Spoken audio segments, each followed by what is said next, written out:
It's the summer of 1986. Argentina have just won the World Cup.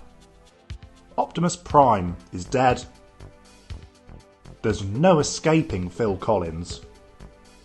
And it's all change at Roker Park. The club is under new ownership. Bob Murray, a local businessman, has bought the club from Sir Tom Cowie. Alongside manager Lawrie McMenemy, the aim is simple: get promoted to Division 1.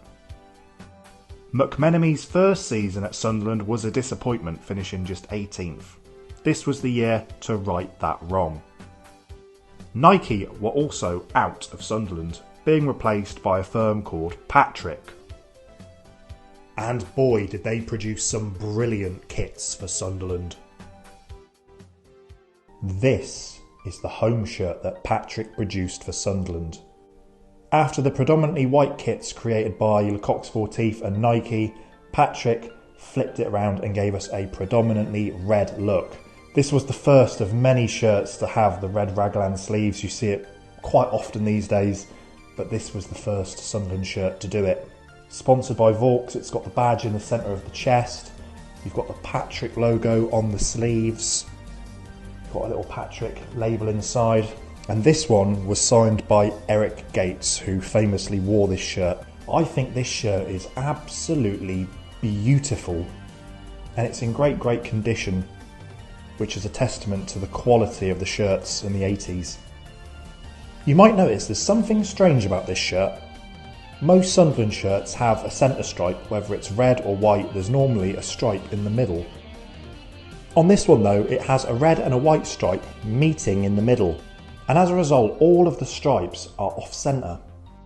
These three stripes are the same width, but then you've got this thin one here. And this was something that was very common with all of the shirts that Patrick made for Sunderland. Some had red centre stripes, some had white centre stripes, some had a thinner stripe on one side, some had the Vaux logo sticking out, some even had a tiny little sliver of white where a stripe should be. Now officially, this is bad quality control, but it means that every single one of these shirts is unique. They all have their own story to tell and they all look different.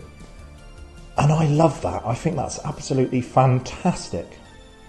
Patrick also produced a blue away kit and an orange third kit, which was very seldomly seen.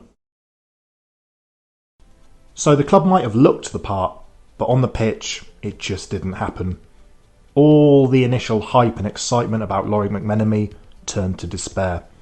And despite the best efforts of players like Eric Gates and Mark Proctor, Sunderland were relegated to Division 3 for the first time in their history after a relegation playoff against Gillingham. And despite winning 4-3 in the second leg at home at Roker Park, the club were out on aggregate.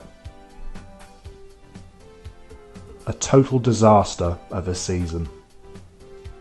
But you must remember that the season is over 42 games, and sadness for Sunderland. Next season they'll figure in Division 3. The final scoreline, Sunderland 4, Gillingham 3, as we say goodbye for this season from Roker Park.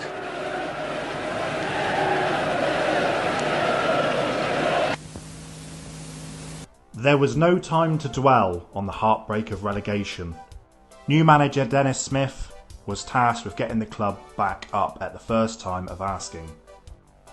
To do that, he took a big risk and he sold Mark Proctor to Sheffield Wednesday for £275,000.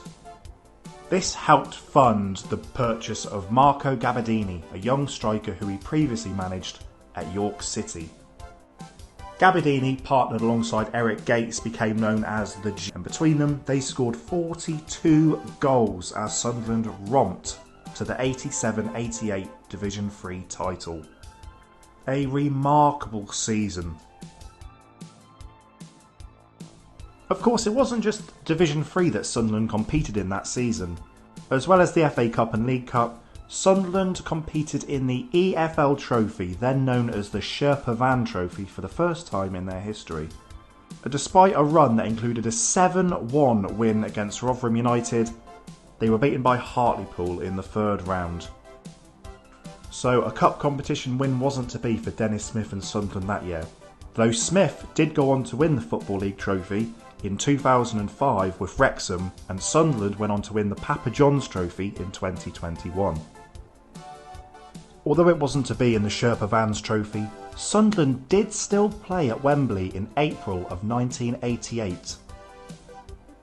Sunderland were one of 2 teams from the 3rd Division who were chosen to play in the Football League Centenary Tournament, also known as the Mercantile Credit Football Festival.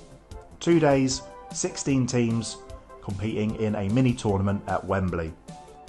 On paper it actually sounds pretty good, but the reality of it just didn't work. The games were only 40 minutes long. On the first day 41,000 people turned up, on the second day only 17,000. Sunderland would lose to Wigan, thus extending what was becoming a long streak of defeats at Wembley. This 40-minute game though is most notable for Sunderland wearing a very, very rare Patrick shirt.